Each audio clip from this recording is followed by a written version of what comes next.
So welcome back, or if you are new here, welcome. My name is Katrina, and this live stream is to celebrate 1,000 of you lovely people subscribing to my channel. It's taken a little while to get here, but I'm excited. We are celebrating. We have some people here live, which is awesome. And of course, since it is a celebration, I made myself a pineapple mimosa.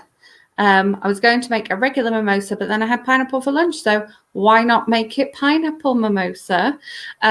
So this is in my Enchanted Fandom personalized, gorgeous pink glittery wine glass. And my Enchanted Fandom discount code is always in the description box below. So if you're watching this afterwards, you can save 10% by using my code if you want a glittery wine glass. And it holds a substantial amount of liquid as well. So that's always an awesome thing. So cheers. Does anyone else have wine? Does anyone else have wine or tea or other booze? It'd be interesting to hear if you are watching live, what you are drinking. If you're not watching live, leave me a comment. What were you drinking whilst watching this video? I'm always excited to hear. Oh, that is so nice. A lovely message from Kelly here. I know that you're going to watch the whole thing afterwards, but she's just popped in to leave me a lovely message. I love that. Thank you, Kelly. Yes. And yes, my pineapple mimosa is very yummy. It was inspired by the pineapple mimosa that you can get at Snooze. So hello, everybody. Yes, we are celebrating 1,000 subscribers here on the channel. And I asked you what you wanted to see on this live stream. And I don't know why you haven't got a drink. I feel like, it's 9 o'clock there. You should have a drink. So it's only 2 o'clock here and I've got a drink. But yes, we're celebrating. And I asked you kind of what you wanted to see. And a few people said, that what you wanted to see was kind of my story of like why I started the channel and why I booktube. So I started book blogging in 2011. Yes, I have been blogging. Next year will be my sort of 10 years of blogging anniversary, but my own blog didn't start until 2012. So I was reviewing for somebody else on their blog. I was their guest spot once a week, and she would send me some of the review copies that she'd been sent. They were mostly digital. And then she was here in the US and I was in the UK. So I went to a few UK book events that she was invited to representing her blog. And then after a year of that, she basically said to me, it's time to branch out on your own. You're writing me enough reviews that you could review enough for your blog. So I started Fabulous Book Fiend in 2012. So not next year, but the year after will be 10-year anniversary of Fabulous Book Fiend. Any suggestions of what we should do to celebrate 10 years of my blog would be greatly welcomed, either in the live right now or if you're watching afterwards in the comments. And so I was reviewing on there and going to amazing book events. And one of the things that I love most about being in the book community, whether you're a bookstagrammer or a booktuber or a book blogger, I'm all three, is going to book events and meeting authors, because I have met some really, really amazing authors, and then other bloggers and booktubers. Just being able to be at those events and chatting with all these wonderful bookish people, in particular things that are kind of blogger specific events. So obviously going to book launches and book signings in bookshops, and then going to BookCon in New York. They are reader specific events, but then when you get to go to blogger specific events, it's very, very cool. And it was really nice that I went representing another blog to a couple of things, and then started going representing my own blog, because I kind of started to get to know people and started to chat to other bloggers and to publicists and to authors. So by the time I started my own blog, I was already kind of known as well. And I was well located as well because I was working in outer London. I could go into inner London for events after school, and on the weekend as well. I could go in and go to events after on the weekend too. And so I was blogging, but there was no way that I could have maintained both a book blog and a booktube channel at that time because I was working full time and then some. And so going to the book events and reviewing something on my blog every weekday was enough at that time. So then when I moved over here and I didn't have a permit to work as yet, we started the booktube channel. So I've had this channel since September of 2016. So it just turned 4. And I think getting to 1,000 subscribers in the 4 years is pretty good going. I like having my channel and I like doing different vlogs. This week I am doing a readathon, and so I am vlogging that right now. Well, not right now. I mean, I could vlog it right now because I have my phone here, so we could recording this. But if you're watching this afterwards, after I put it up, I'll leave the vlog linked up above. And I initially just started with kind of sit down videos and tags and hauls and all your classic booktube stuff. And I still really like doing tags because I think doing tags gets you thinking about you as a reader and thinking about your reading habits, and also thinking about like the books on your shelves as well. It's always interesting when you have to think about a specific book for a challenge. You have to go into the depths of your shelves, and mine are double stacked, and so going into the depths is a big deal. And so yeah, I do still like to do tags, and we have Vlogmas coming up. So again, another thing you could tell me in comments is anything you want to see during Vlogmas. I have some videos planned and some videos unplanned. So any content you specifically want to see, let me know in the comments, or any suggestions. If you're watching live right now, tell me what you want to see during December, during Vlogmas. Vlogmas is always fun because I feel like because you're putting out a video every day, not every video has to be like either super long or super polished. And so I feel like, you know, a standalone book review is good during Vlogmas, or a daily vlog or a weekly vlog. I think last year I did like one sort of day in my life vlog and one weekly vlog, and I think I had a weekend vlog. And so that's always fun. But yeah, it took me a little while to have the confidence to do a vlog video rather than just sitting down and talking about the books I read this month or talking about the books I bought this month. And my very, very early videos talk about joining a book club and joining the library and showing the books that I got from the library. And now a lot of the books I get from the library are audiobooks, and so they're harder to show you. But I do have some books out from the library that make up my TBR. My library does park and pick up right now, so that's very cool.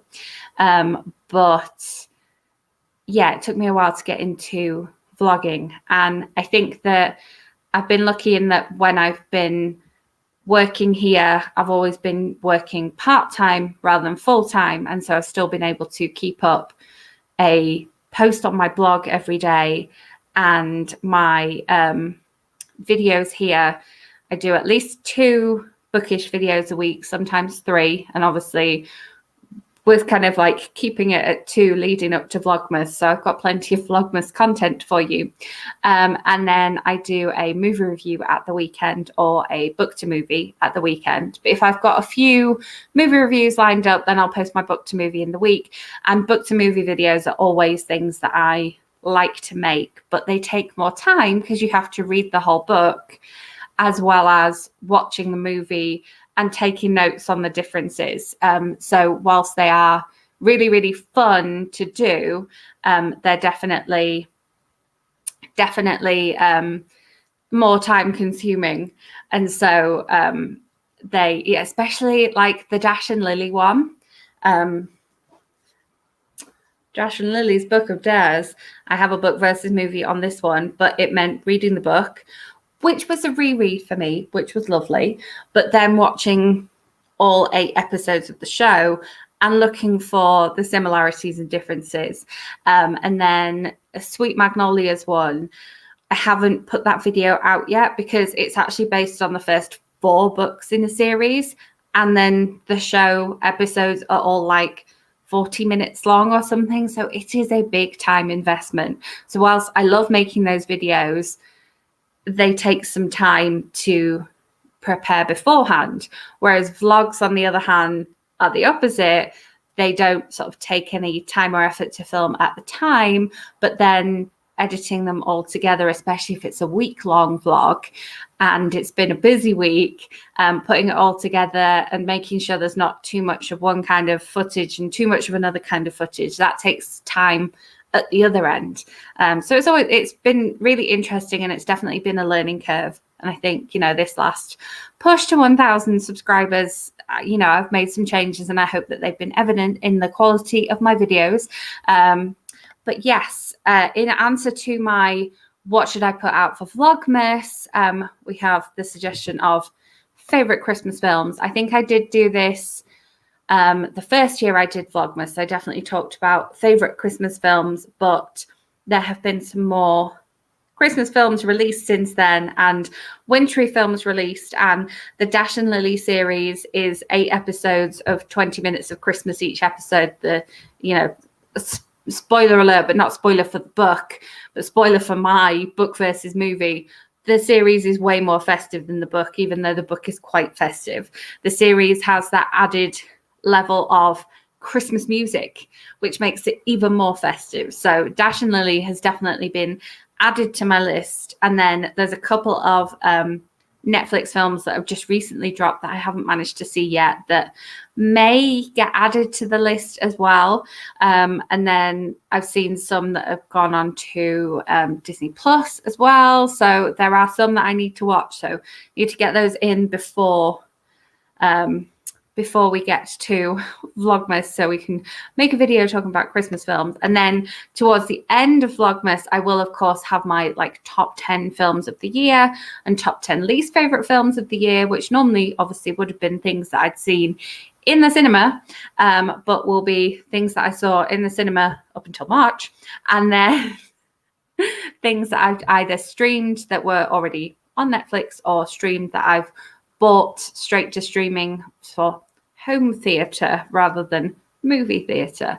So it'll be an interesting way to look back at books and movies this year, because obviously I surpassed my goal of I think I had my goal at 210 books, and I've already read more than that. I could probably actually tell you what number I'm currently at, but yeah, when I come to do my top 10 books of the year and my top 10 films and my least favorite films, it'll be a really different comparison, because normally I used to see 3 movies a week in the cinema, whereas now I'm watching kind of old favorites and things. Richard says Home Alone and Die Hard. I cannot watch Home Alone because it gives me nightmares, and it always gave me nightmares. It doesn't just give me nightmares now, I'm in charge of making sure the door's locked in my own home. Even when that wasn't the case, it's given me nightmares about people invading my home. And so everyone's like, oh, Home Alone's such a Christmassy film. I'm like, no, it's really scary. I hate the idea of somebody repeatedly trying to break into your home, so much so that you have to set traps where they get brutally injured. It's a really horrible film. Probably Die Hard is less violent than Home Alone. So that's my opinion on Home Alone. And then there's the big thing about whether Die Hard is a Christmas film. I'm happy to say that it's a Christmas film because I think I've seen it. I've seen at least one of them, but it's not really my genre. So I'm happy to just be if you want to call it a Christmas film, call it a Christmas film. What is A Nightmare Before Christmas? Is it a Christmas film or is it a Halloween film? That's the question. That's the big debate. Never mind debating whether Die Hard is a Christmas film. Nightmare Before Christmas film or not. And also, thank you, Richard, for the congratulations. I appreciate it. We'll have another cheers since people are congratulating again. In case you missed it, I have my pineapple mimosa going on over here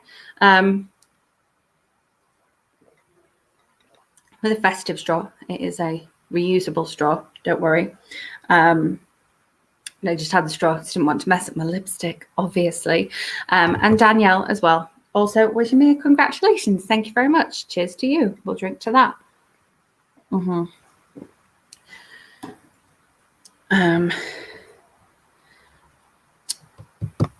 The vest is better in Die Hard. You mean there's a vest in Home Alone as well?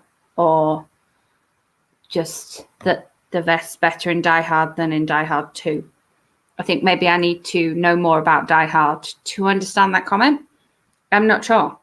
But yes, further from books and movies and how there's less, I've watched less movies this year than I would have done, but read more books this year than I would have done.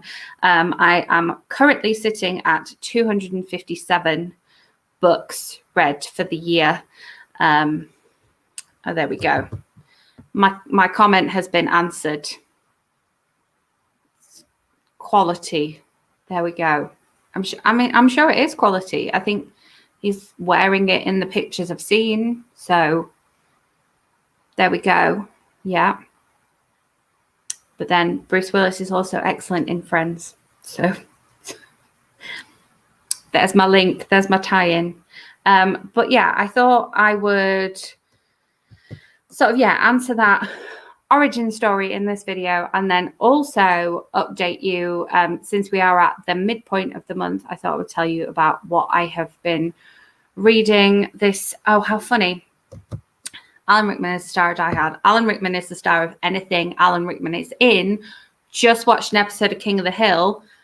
The king comes on in this Renaissance fair, and I'm like, it's Alan Rickman. How cool is that? Love Alan Rickman. And now you're going to make me want to watch Love Actually, even though Alan Rickman's character, Harry, is not so nice in Love Actually. He's still Alan Rickman. And so now I need to go and watch Love Actually. But yeah, he was in the episode of King of the Hill that we just watched, and his voice is so distinctive. It's wonderful. And Peggy Hill told him he had an awful English accent. I'm like, but he is English. That doesn't work. Yes, so thought I would talk a little bit about why I started my channel and kind of my channel, where it is right now, and then talk a little bit about, yes, what I've been reading so far this month. So I am doing a readathon right now. It is the Gilmore Girls readathon. I posted an IGTV video of my TBR that meets the challenges, and I also have a blog post of that TBR. So you can look in either of those places that are always linked in the description box to see what I'm reading this week. And then I will have a vlog for you next week, possibly this time next week, maybe Tuesday, seeing everything that I've read and done this week, including this live. We have more love for Alan Rickman. I mean, I'm happy just to chit chat about Alan Rickman all afternoon. That is not a problem. He's a great baddie, but he's also a great goodie as well. He is, he will forever be Colonel Brandon to me. And he is wonderful and a true hero in that film. He is just perfect. So yes, I've been doing nonfiction November, and then I've been doing the Gilmore Girls readathon this week. So I've got this mixture of like happy, sweet books, and then nonfiction books that I'm in the middle of reading / just finished reading. Colonel Brandon in Sense and Sensibility. You need to watch Sense and Sensibility because Alan Rickman plays Colonel Brandon and is just fabulous and stunning. No one else could have played Colonel Brandon.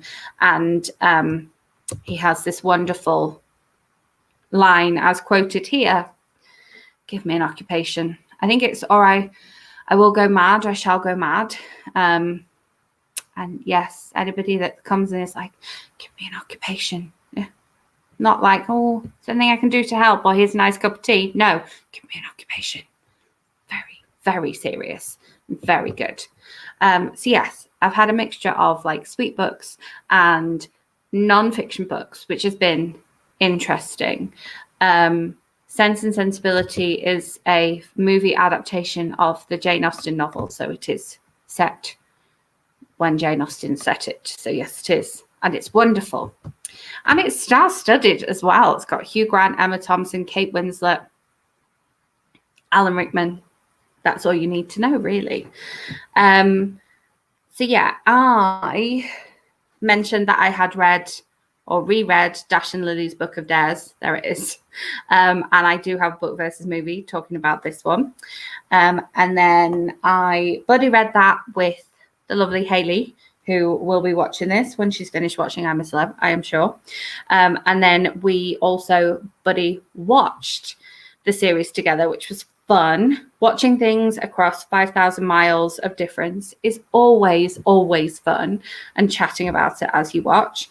And then another reread that I have done this month, apparently we're going hard on the rereads, is that I reread Talking as Fast as I Can by Lauren Graham. It's too sunny. Let's try that side. That's a bit less sunny. I decided to do that as my first book of the non-fiction November Gilmore Girls readathon, like mashup, because obviously Lauren Graham is Lorelai Gilmore, and it's non-fiction November, and I'm trying to read non-fiction this month because I do love a bit of non-fiction. And then I also kicked off my reading month with the very beautiful, oh, it's too shiny. There we go. One Snowy Week in Spring Hollow by Lucy Knott, which features a lot of peppermint coffee. And so I've been craving a lot of peppermint coffee since reading that. And then I also, speaking of fiction that I've read so far this month, I read He Will Be Mine by Kirsty Greenwood, which is a kind of Kirsty writing about that what if we saw that movie star in a film and decided that we were going to go to LA, just book 2 weeks off of work, go to LA, find this movie star and be like, you're meant to be with me. I saw you on screen. I fell in love with you. You're meant to be with me. So Kirsty Greenwood's writing is always just hilarious and honest. And she kind of like says things that we're all thinking and acts out things that we're all thinking through her characters, which is always really good fun. And that one literally just came out and is, set all around LA and Santa Monica, and has a funny dog in it, and has, what's his name? Nicolas Cage in it. We're now, back to action films again. Very funny. And then this book does actually feature mention of Alan Rickman and other stars of Sense and Sensibility. I listened to Let's Do It, the authorized biography of Victoria Wood, which is a 20+ hour audiobook, which if you have been following for a while, which I'm assuming you have since you're here to celebrate 1,000 subscribers, I'm not normally one for a lot of long books. I prefer a shorter book. I like a bit of instant gratification. It's very telling that already today I started a book and finished a book because I was listening on audio, and it was only like, I think it's like just a shade under 5 hours long. And that was lovely. And then I am in the middle of reading I Wish It Could Be Christmas Every Day by Millie Johnson. And this one is set in Yorkshire with people snowed in, and I can tell there's going to be some complicated romance and some complicated conversations. But it's fun so far. It's quite hard to keep track of everyone just because I'm listening on audio. I kind of almost want to go back to where we introduce people just to reread that little bit before I carry on. But I think I've got to grips of like who's connected to who and how. So I'm in the middle of listening to that one. And then I have a poetry book that's also on my TBR. So we're trying to mix it up a little bit here. And yeah, just responding to the Victoria Wood book. Yeah, Victoria Wood was absolutely brilliant. And obviously, just like Alan Rickman, gone too soon. And they're kind of, mentioned together in the book, and they starred together in a couple of things apparently. And so it was a tough listen at times, but so interesting, because it really goes into her past and her childhood, and then her kind of battles with doing that thing where you go to uni even though you don't really want to go to uni, you don't really do very well at uni, and so you've got that kind of like sense of failure when you shouldn't have gone to uni because it wasn't what you were supposed to do. You're supposed to be a writer performer. And I did like properly cry at the end. But if you do the audiobook of this one, it does begin and end with the titular song, Let's Do It. And so that is wonderful. That is a point where, again, if you've been following for a while, I listen to my audiobooks on double speed, but I slowed it down to single speed to listen/sing along with her singing Let's Do It and also crying at the same time. And it's rare for a non-fiction book to make me cry. I do not cry at non-fiction a lot. I cry at fiction, and I cry at films and TV shows, and the making of Frozen 2 documentary made me cry the other day. But generally non-fiction books don't tend to have that effect on me. So it was proper crying. It wasn't just like I had a tear in my eye. It was like sobbing. So that was interesting. Since it is non-fiction November, but I am doing a readathon based on like cozy romance books, but trying to shoehorn my non-fiction in to meet the challenges. Good question here. Do I prefer fiction or non-fiction? I absolutely need to have a mix of the two.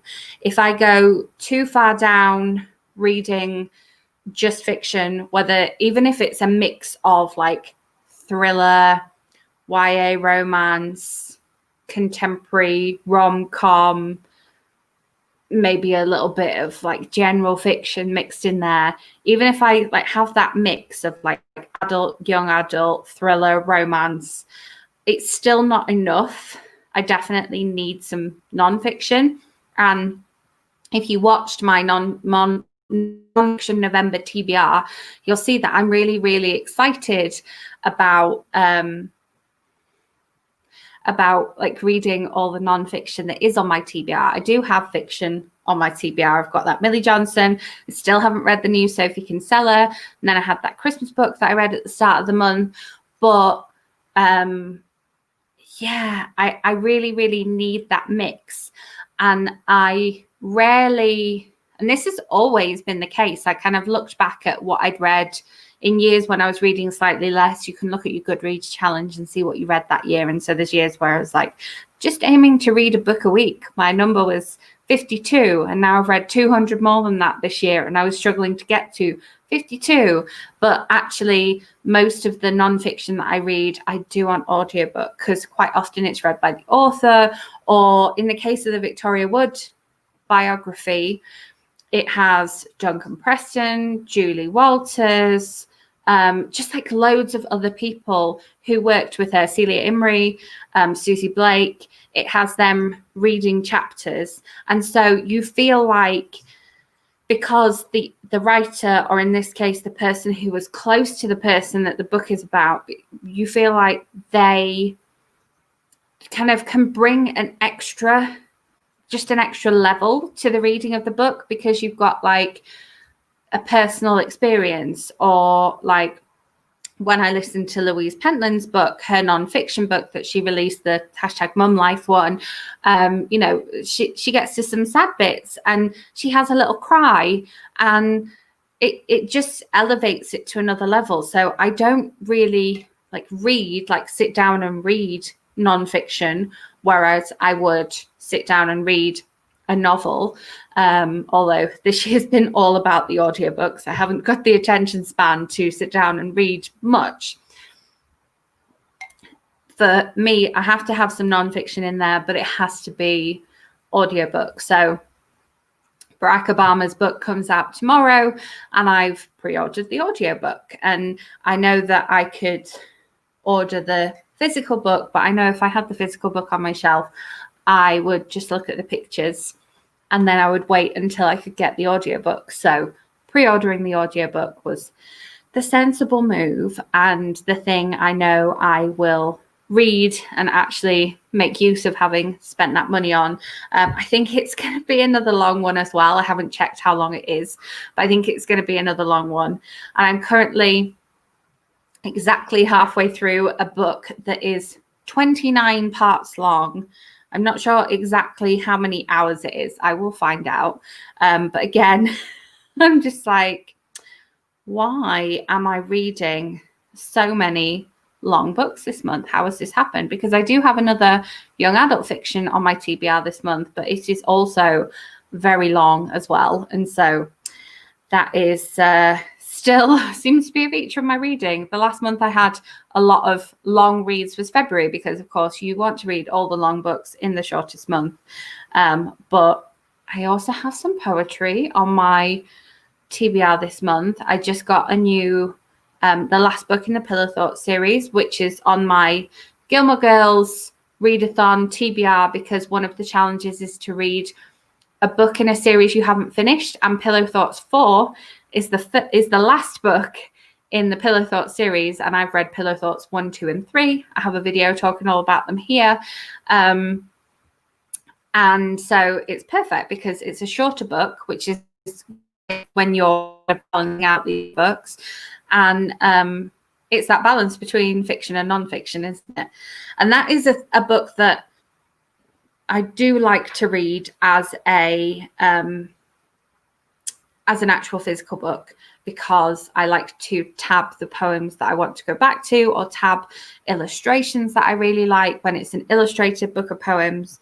And so that's kind of like the opposite of everything that I've just said, that I'm only reading audiobooks and I'm reading a load of long books because it's short and I'm going to read the physical book of it. But it that straddles that like bridge between fiction and non-fiction.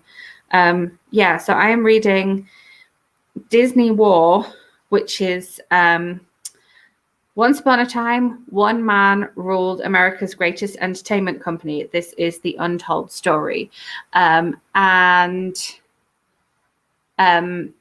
It is just all about the Disney company and the battle for CEOs and the battle at the top. And it is 26 hours long. It is 29 parts, 26 hours long.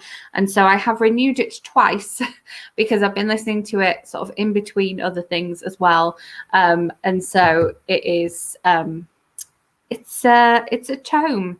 And I wouldn't like to have this physical book to carry around with me to like sit and prop up in the chair at the same time as propping up my coffee or my mimosa. So I'm fine with doing that on audio, but it is a very long one and it's very, very detail heavy. So it's quite a good one to have on in the background because you don't need to know every single detail, but it's quite scary, the amount of kind of like drama and like sort of coup activity that went on. It's very interesting, especially having watched and loved the Imagineering story on Disney Plus. It's really interesting reading that as well. Richard wants to know, is there any film pre-2000 that you'd really like to watch but have never gotten around to it / had the chance? Last year, you know, throwing back to Nightmare Before Christmas and Disney, last year I watched Nightmare Before Christmas and Hocus Pocus at Halloween for the first time. So there are plenty of pre-2000 films that I have not got around to watching yet. One of the things that really helped tick off a lot of these was the IMDb Top 100 movie challenge that we did last year. If you haven't seen that video, last year 2019 we attempted to watch all of the films on the IMDb Top 100 list as of January 2019. So we know that it fluctuates, we know it goes up and down because it's based on viewer ratings and viewer reviews. And so we downloaded the list at the start of the year. and we made a video talking about our journey watching that. And so the earliest film in that list, I think, was like 1922, and obviously it does go right up to current times as well. And if we'd kept going with like watching the updates on it, then we would have ended up watching things like Avengers Infinity War and Spider-Man Far From Home and stuff like that, which not Avengers Infinity War, Avengers Endgame. Avengers Infinity War was on the list because it was from the year before, but I think it was like knocked off by Endgame, so it would have been the other way around. But that would have been fine for me, who'd watched all the Marvel films, but for Ollie, watching the kind of like final film in that chapter would have been really kind of confusing. And then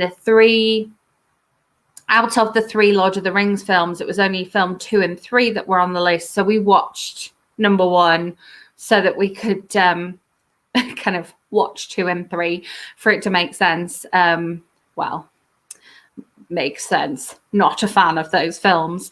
But yeah, that was a really great project to take on, because it did mean that I got to a lot of the films that, you know, you're like, oh, I really should watch that. Godfather Part 1 and 2, for example, was on there, and like Lawrence of Arabia and classics and things like that. But one of the really nice things was that there was some Bollywood films that were on there. That the very last film we watched, not number 100 because we each got a veto, so film 99 from the list would be the last one we watched was a Bollywood one about wrestling and these girls that got into wrestling, that was based on a true story, and it was absolutely fantastic. And had it not been for the list of films, it wouldn't even have been on our radar. So it was quite a cool project to do. And then we did one watching all the Coen Brothers films, because I bought a book about the Coen Brothers films. And so again, lots of those hadn't been on my radar, or a couple of them had, but I'd been like, oh, I should get around to watching that. I should really, get around to watching it.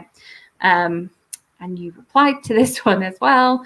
Hocus Pocus, Nightmare Before Christmas, both quality. Yes, watch Nightmare Before Christmas. Halloween. I don't know. I think it's a Christmas film. I don't know. It's quite scary though. Like, I got to see it on the big screen for the first time because it was being shown at the Regal Theatre by me. And so watching Oogie Boogie for the first time on the big screen, I was glad I didn't have any children with me. I was happy that I was, just an adult on my own watching it. So that was an interesting one. Psycho was on the list of IMDb Top 100. I had seen it. Ollie hadn't. We got the chance to see it in our local dine-in cinema, so we went and watched it whilst eating a full meal. And he thought it was overhyped. I think it's good and scary. Not Hitchcock's scariest, though, because that's the birds. It's so scary. But his others are all very, like, suspenseful, thrillery. But Psycho, I think, is quite... I don't know. I've watched so many takes on it, like so many spoofs of it and things like that. You kind of see the humor in it a little bit. But it's an interesting one, definitely an interesting one. Not seen Bonnie and Clyde or The Long Good Friday. Who is it?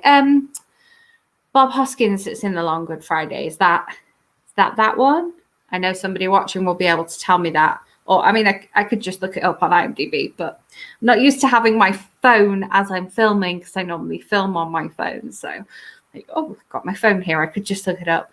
But yeah, Bonnie and Clyde, I haven't watched the film of, but I did a thing about them at school, something. I don't know. And then, yes, Godfather Parts 1 and 2.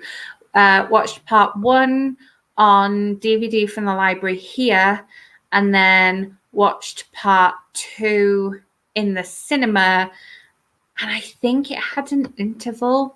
We watched, if we could see it in the cinema, we did. And like, there was 2 Studio Ghibli films that we knew were coming to the cinema in December. So it was really frustrating knowing that we had those on the list, because when we would like close up a big gap on the list, we'd be like, oh, we've got from 20 to 40 all watched now. That's amazing. But sometimes that gap would feature a film that we knew we were going to have, we had tickets for already in December. So we're really lucky that we chose to do that in 2019 and not 2020, because we were able to see a lot of these films in the cinema, and seeing part one at home and then seeing part two on the big screen, so you could appreciate what both of them would have been like on the big screen, was really interesting. It was really cool to like compare them. And yes, to do with Long Good Friday, Bob Hoskins and Helen Mirren, Derek Thompson, and a small part for Pierce Brosnan. Interesting. I take it he didn't sing in that one, because yes, also really want to rewatch Mamma Mia. Don't know why. I think it was the Kirsty Greenwood book that I was reading. She mentioned lots of like classic like rom-coms and music, and so it's very much on my radar that I want to rewatch it. But yeah, there we go. Long Good Friday, helping each other out as to who's in it. But yeah, lots of pre-2000 films that I haven't seen that are always on my radar to watch.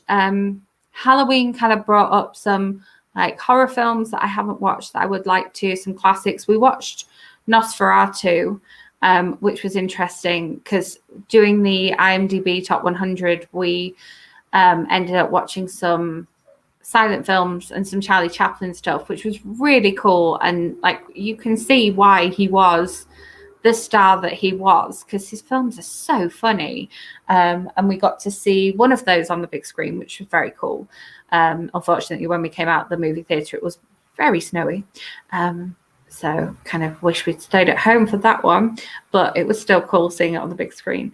But yeah, watching Nosferatu was interesting. But again, I've been so affected by having watched like satires and spoofs and take-ups like of that. Like, you know, even if you watch Simpsons Treehouse of Horror, you get like Nosferatu stuff or Psycho stuff. And the other day on SNL, you had a take-up of The Birds. And so it's really hard to take some of these like classic films as they were supposed to be seen, because you've seen so many different like spoofs and take-ups and even remakes. Like, you know, they've got the remake of Psycho, which wasn't very good. Yes, forgetting about my drink. Don't want it to go flat. But yes, cheers. And we have had it confirmed that Pierce Brosnan does not sing in the Long Good Friday. Singing, yes.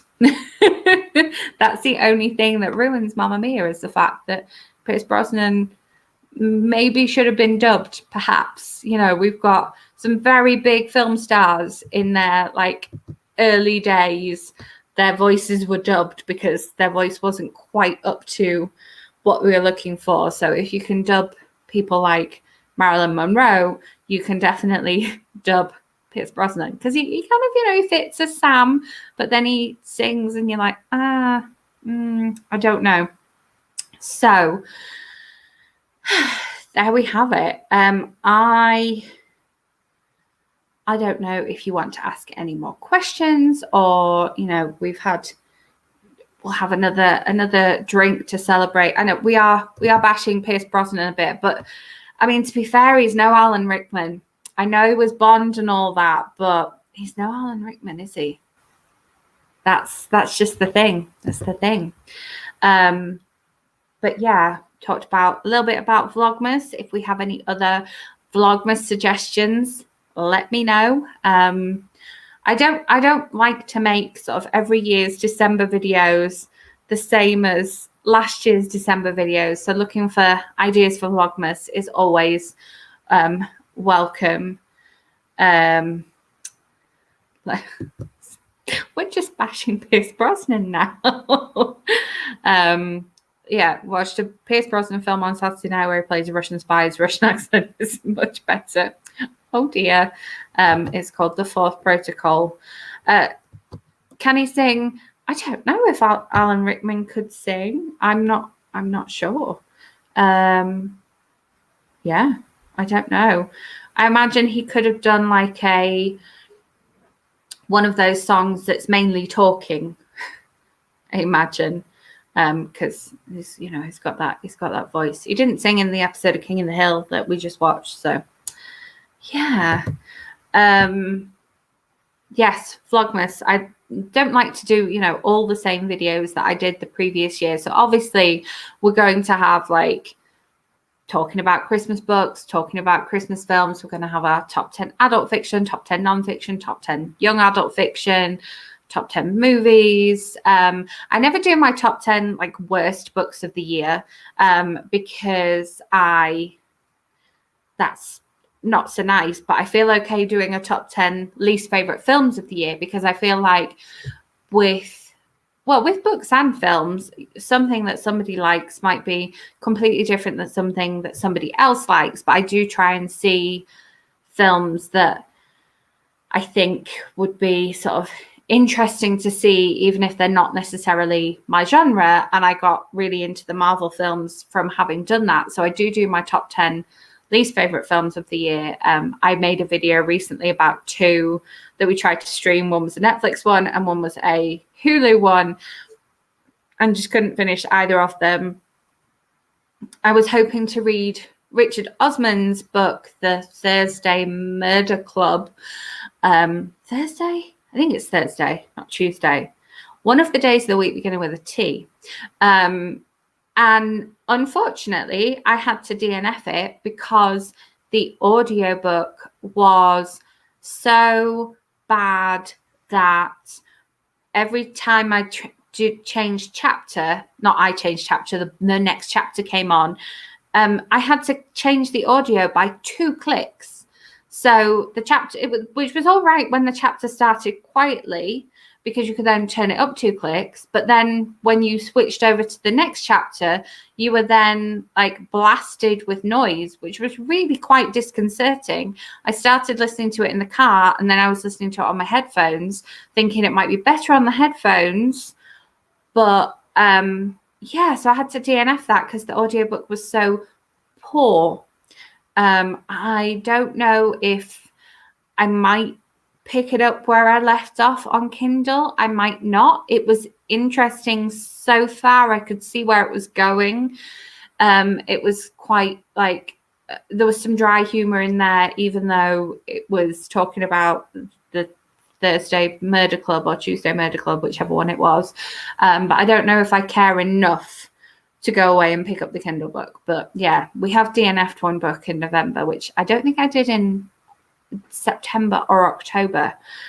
A good idea for a Vlogmas video, and something which could be quite like short and sweet as well, is difference between Christmas celebrations here and there. So here being in the UK and there being here in Denver.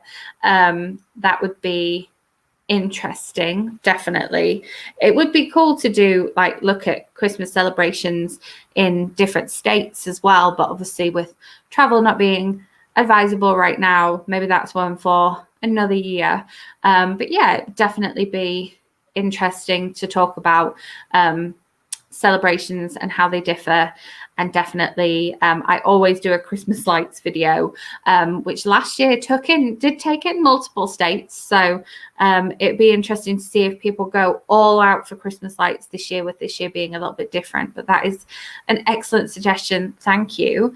And then we have Christmas songs. I could do a Vlogmas video about Christmas songs, or we could talk about them just now. I have actually started listening to Christmas music, but then I would say that I would probably put on Christmas music and would sing Christmas music anytime anyway. But the other day I put on Christmas music in the car as I was driving somewhere. I just wasn't feeling like investing in the book that I was listening to at that particular moment, and just needed a little bit of an energy boost from some Christmas music. It was that after lunch slump, and I needed that little bit of energy. So I put on the Christmas channel on my Amazon Music in the car, and then it got stuck. It wouldn't pause. It wouldn't skip, it wouldn't go back. So it was stuck on Merry Christmas, Everyone, which was interesting. I really like I mean, I just really like the Michael Bublé Christmas album. Like, that to me is like, you can sing along to it. It's a bit croony. You've got like some like slower ones. You've got some more upbeat ones. It's a really good balance. And obviously it's Michael Bublé. And that deluxe edition Christmas album is fantastic. And then in terms of like, you know, I was in the queue in Bath and Body Works the other day, and they're all completely done out for Christmas, and it was just blasting Christmas music and, you know, having Mariah Carey on as I was standing in that quite long line. It was one of these lines that snaked, but then the line actually went out from the line, so the stickers on the floor, I was like, am I 6 feet from the person in front of me? Because we've run out of stickers at this point. The queue's that long. I'm like, I'm going into the main part of the store, so people aren't socially distancing from me. It was, you know, a whole conundrum, but Mariah Carey being on definitely made it better. And then I also really like a niche Christmas song. There are two. I like the Spice Girls version of The Waitress's Christmas Wrapping. Really like the Spice Girls version of that. And I think that's just because it was released when I was, you know, listening to Spice Girls, and it's not one of those that's always been around. And then I also like James Penguin by Brad Paisley. The Brad Paisley Christmas album is really funny. But James Penguin is really, really good. And those are two kind of like very, very specifically niche Christmas songs. I don't know. So yeah, best decade for Christmas songs. I mean, like Nat King Cole, and when we first had those like big Christmas numbers, and when you've got like the Rat Pack singing stuff, yeah, I don't know. That's a really good question. Like that, yeah. I don't know, like the classics are pretty good, but then that Michael Bublé Christmas album, that was what, 2000s? Yeah, not 2010s. Now we're in 2020s. That Michael Bublé Christmas album, but then it's all covers, isn't it? So then was that the best, you know, is Band-Aid? Is that when it, yeah, I don't know. I would say, yeah, those like original classics when they first came out, or, you know, Judy Garland and Meet Me in St. Louis. Maybe, I think, you know, a former decade, definitely interesting. Yes, Christmas songs, best any time of year, absolutely. Love for the original Christmas Wrapping. I mean, I'm not saying I don't like the original Christmas Wrapping. That was another one that came on while I was in the queue at Bath and Body Works. But I've got a special place in my heart for the Spice Girls version. The Spice Girls version randomly came on when I was at a Macy's. I can't even remember where, but it was not in this state. It was randomly in Macy's, and then like the Spice Girls comes on. I'm like, it's the Spice Girls version. What's it doing on in Macy's in, I don't know, Georgia or something? We were shopping somewhere, like Black Friday shopping or something. But yes, James Penguin, when you do Christmas wrapping. Muppet Christmas Carol was always my Christmas wrapping one, but because I've had to do most Christmas wrapping a lot earlier this year because I've sent it all off now. Normally it would be coming back with me on a plane at some point. Not happening. I did some Christmas wrapping whilst watching Dash and Lily's Book of Dares, which was definitely nice because it was super festive, and it features so many of the Christmas songs that we've just talked about as well. I think it features Christmas wrapping. I think it features Nat King Cole. I think it features Michael Bublé. Like that soundtrack, it's a good mix. But yeah, definitely a good decade for some Christmas music. I mean, like, we're celebrating 1,000 subscribers on a BookTube channel, and now all I want to do is go away and listen to Christmas music and watch Christmas films and, you know, see if I was going to just say Colonel Brandon there. See if Alan Rickman sings anywhere. This is what we're going to Google as soon as we come off. Alan Rickman singing. Does it happen? I mean, I'd imagine if he like went to drama school, you have to sing at some point at drama school. So possibly Alan Rickman singing Christmas songs in a Christmas movie. It's a perfect combo. Definitely. I'm glad to have your support on this. So I am going to wrap it up here because we're just approaching. Yes, yeah. When you hear that, like the start of it with the like Rudolph, like the start of that song, definitely very, very Christmassy, especially if you're in a long line in a store. Definitely very nice. But yeah, I'm going to wrap things up here. Thank you to everybody who has joined live and joined in this discussion of movies and nonfiction and Victoria Wood and Alan Rickman and Pierce Brosnan and Christmas songs. It's been a really fun discussion. I'm sure it was probably aged. It tells a lot that I haven't drunk that much of my mimosa. I'm going to take this mimosa away just now and finish doing some reading. I'm also, as one of the challenges for the Gilmore Girls readathon, going to bake right now, which isn't my forte, but it might be fine. We'll see. I'll let you know how it goes. I'll pop it on my Instagram, and then you will see when you see my Gilmore Girls vlog. But yes, thanks to everybody that's joined us live. Thank you to everybody that's watching this afterwards, and just thank you to everybody for helping get me to 1,000 subscribers. I can't tell you how excited I was when it ticked over. We were in the 990s for so long. It was so exciting to see it tick over to 4 figures, and to be able to like use the community tab to announce this live show and stuff like that. So if you are in the UK and you are watching this instead of watching it with Celebrity, then well, thank you to you. I know there are a lot of people that said that they would watch it afterwards because they're busy watching I'm a Celeb. I would, you know, if I was there, I'd probably be watching I'm a Celeb too, to be fair. So more power to you, definitely. But yes, thank you so much for watching. If you're watching this and you aren't subscribed, jump on. It's like the cool place to be now. More than 1,000 of you are here. So yes, I will be back. I have a book haul coming up for you, an unboxing coming up for you, and then I have that Gilmore Girls vlog next week. And possibly going to be reviewing some of these, are they on this side? Some of these movies that were discussed and talked about here as well, because there's been a few things that have popped up, and as I say, some more Christmas Netflix films to watch and review here as well. So yes, I will be back with another video very soon. And thank you so much for joining me on this one. It's been so much fun. So I will see you soon. Bye, everybody.